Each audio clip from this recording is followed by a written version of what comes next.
After a violent few weeks, another Florida beach town saying enough to spring break. This morning, a popular spring break destination is just fed up with the hordes of drunken partygoers. Panama City Beach police continued to make arrests in the riots that happened back in March. People describe last night's events as mayhem. Police in the spring break capital of the world say the party's over. Party's over. Party's over. Party's over. Panama City Beach used to be Florida's wild child.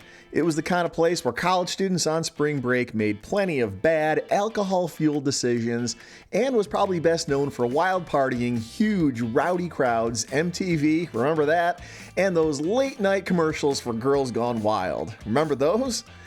But fast forward to 2025 and Tripadvisor just named Panama City Beach the #1 summer destination for the entire state of Florida. Not Miami, not Key West, not Orlando or Clearwater, Panama City Beach. And they even ranked it #7 in the whole country. That's pretty wild.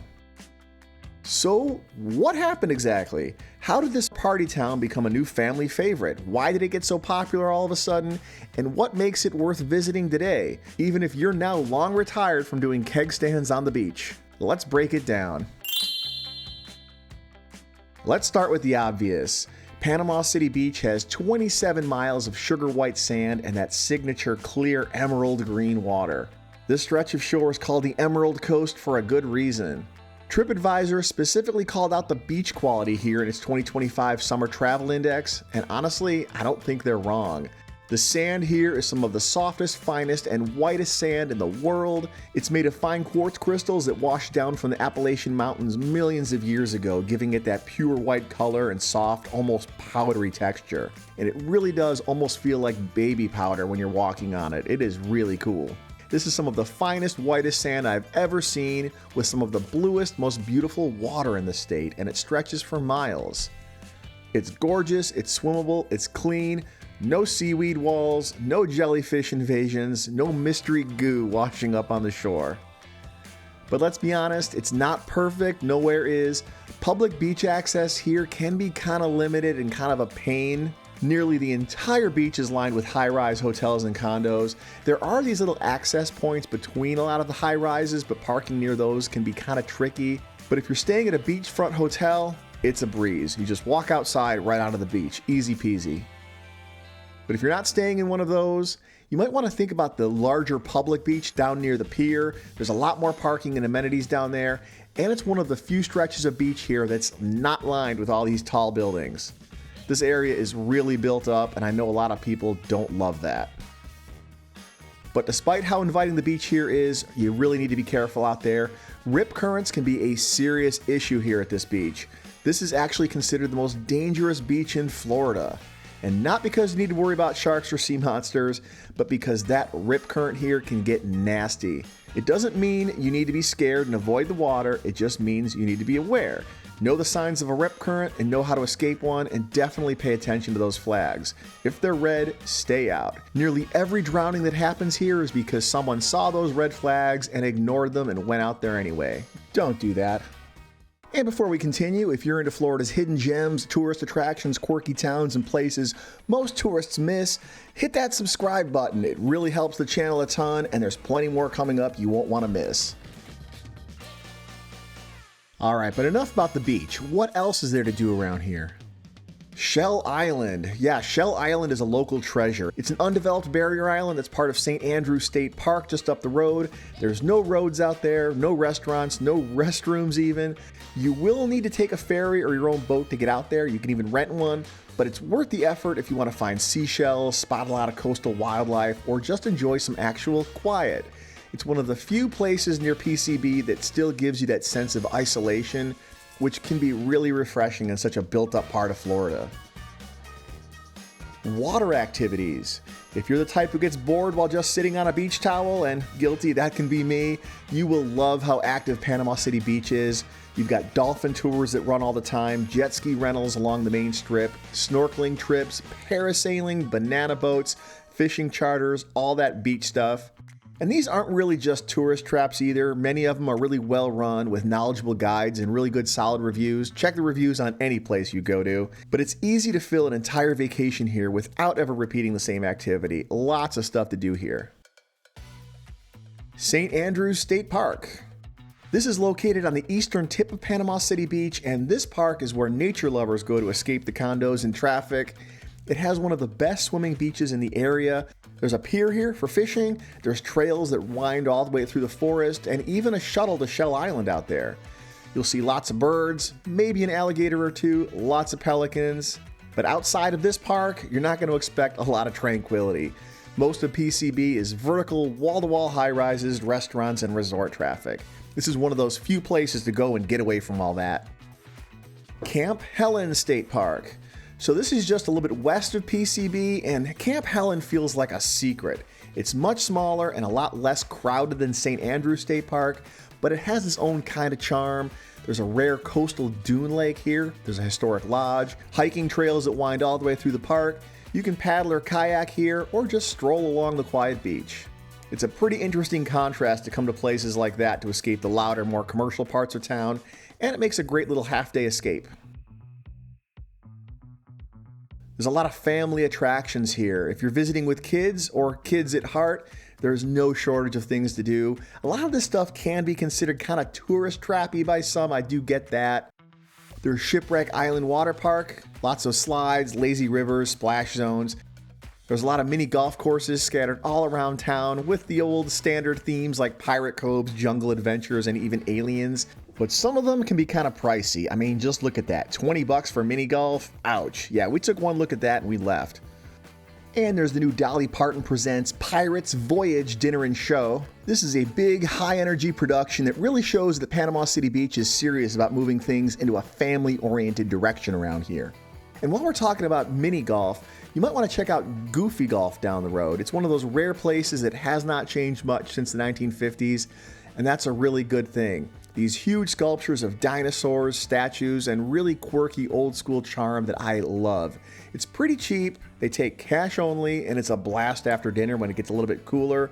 And this place is actually kind of historic. It was the first mini golf place in the world to do this kind of stuff. Before Goofy Golf, a miniature golf course just involved obstacles like wood planks and bricks. Pretty boring. So anytime you play mini golf and see a castle or a fiberglass dinosaur on the course, this is the place that made that happen. And there's a few other tourist trap places scattered around town. Are you even a real tourist town without a Ripley's Believe It or Not museum? I don't think so. You've got Pier Park. Now, Pier Park is kind of like an outdoor mall with chain stores, souvenir shops, live music venues, chain restaurants, ice cream parlors, lots of that touristy stuff. There's a big Ferris wheel here. You get the idea.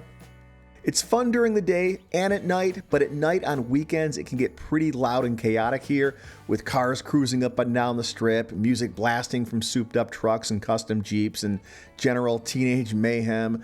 Still, it's one of the few places around here that feels like it has real nightlife. And there's plenty of restaurants with a view. If you want that I'm on vacation feeling, you need to eat at a restaurant with your toes basically in the sand. And there's a lot of places around here to do that. Pineapple Willie's is a local institution. It's known for its barbecue ribs and huge signature drinks and souvenir plastic cups. You'll see people drinking from these all over the place, and I have one in my cabinet right now. Schooners brands itself as the last local beach club with live music and sunset cannon blasts. There's great views, fresh seafood, and long wait times during the peak season, but hey, that's part of the experience. All these places are going to have long waits during peak season. But there's also a lot of those big chain restaurants you're going to find in every town like this too. Margaritaville, Dick's Last Resort, Señor Frogs, places like that. We actually ate at the Señor Frogs here once because we were hungry and we were stuck in traffic right in front of it. So we said, what the hell, parked and went in here, and honestly, did not love it. I'd skip this one if I were you. Accessibility and value is another big draw here. One of the biggest reasons people choose PCB is because it's easy to get to for a lot of people, especially if you're driving down from Georgia, Alabama, Mississippi, or Louisiana, or North Florida. And unlike South Florida, where a weekend trip can feel like a logistical nightmare, PCB is pretty straightforward. Lodging ranges from high-rise condos to simple motels and Airbnb houses. Now, prices have crept up in recent years. Same story everywhere, really. But it's still a better value than a lot of other Florida beach towns. You get a lot of bang for your buck here. And that's exactly why we chose to spend a week here a couple summers ago for a family trip. So let's talk about the reputation this place has. Good, bad, indifferent. Lots of people have thoughts and opinions about Panama City Beach, even if they've never been here. And when I planned a family trip to Panama City a few years ago, I was honestly a little bit nervous, especially before we got here. In my mind, I kind of lumped PCB in with Daytona Beach. That's another infamous spring break party town. And I've been to Daytona Beach a few times, didn't love it, felt kind of run down, like a town that has seen better days. And that's a big bummer. I'd love to see them rebound. But Panama City Beach actually really surprised me. I was kind of expecting a big beach resort town with just a little bit of grit on it, like Daytona, but everything was really clean. It felt really clean, well kept, well maintained, and family oriented. And this was just a couple years after Hurricane Michael tore through the Panhandle, and it looked good, really good. I was pretty impressed, pleasantly surprised. So what changed exactly? Well, the short version is the city got serious. They got sick of the crowd, sick of the chaos, sick of the spring break madness. Starting in the mid-2010s, local leaders launched a crackdown to make the town a lot less desirable for spring breakers. Spring breakers brought some money to the town, sure, but locals decided the cons outweighed the pros of letting tens of thousands of drunk frat boys invade the city every March. So they banned alcohol on the beach during spring break, they enforced curfews, they required bars to raise the minimum age to 21 to get in, which, come on, probably should have been a thing already. And they increased law enforcement out here dramatically. They had undercover officers out mingling with the crowds and just tried to make the place as undesirable and uncomfortable as they could for spring breakers. And then in 2022, there were over 700 spring break related arrests. And that's when the city finally drew the line and finally brought down the hammer on all this. Police Chief J.R. Talamentes released a statement Sunday saying Panama City Beach can no longer be a spring break town. That time is over. Every year we try to manage it, and every year it brings more challenges. And today the city is investing in things like concerts, festivals, nature experiences, and family shows, and it's really working. They kind of were afraid that shutting out spring breakers would hurt the city financially, but it turns out that college kids don't really have a lot of money and they weren't really spending much while here anyway. Who knew? Even the infamous Club La Vela, once the largest nightclub in the US, closed. So you know the city's getting serious when they shut down the biggest party venue in town. And by shutting down the party, PCB began to fix its reputation. And now families, travelers, and more people with some actual cash to burn here are showing up. Now spring break here is still very much a thing in Panama City Beach. Those March crowds haven't vanished completely, but in the last few years it's been a lot more controlled and far from the chaotic, anything goes, lawless scene it used to be. Let's hope that holds. So should you visit Panama City Beach? I would say yes, absolutely, if, this is a big if you know what to expect and if you think this place suits your vibe and your vacation style. If you're looking for wild nature, old Florida, or hidden quiet beaches, this really isn't it. This isn't your place. Panama City Beach is built up. It's high-rise condos, giant resorts, touristy stuff, packed parking lots, lots of traffic, mini golf, go-karts, and a skyline that blocks most views unless you're right next to the beach. I know, I'm really selling it here, right? This is a place your kids will probably love, but people looking for a more relaxing beach vacation might not. Traffic can be frustrating, especially during holidays and summer weekends, and the road that runs along the beach here can slow to a crawl in some spots. But if you want a beach vacation that's active, affordable, easy to plan, with a beautiful beach, PCB really does deliver. You get a lot of bang for your buck here. Clean beaches, lots of stuff to do, and way more family-friendly stuff than it used to have. I was actually pretty impressed when I came here with my family, and I'd return. Yeah, my kids loved it too. They thought this was one of their favorite vacations. So what happened to Panama City Beach? It grew up, it cleaned up, and it figured out how to have beachy fun while ditching the mayhem. Tripadvisor calls it the #1 summer destination in Florida for a reason, and if you've been to the new PCB, drop your thoughts in the comments, and if you haven't, would you come here? Does this change your mind? Do you still have that old reputation in mind? And please hit that like button if you learned something new, and subscribe if you love to find the weird, wild, and sunburned corners of Florida, from the theme parks to the state parks. And thanks for watching, stay safe, see you around the Sunshine State.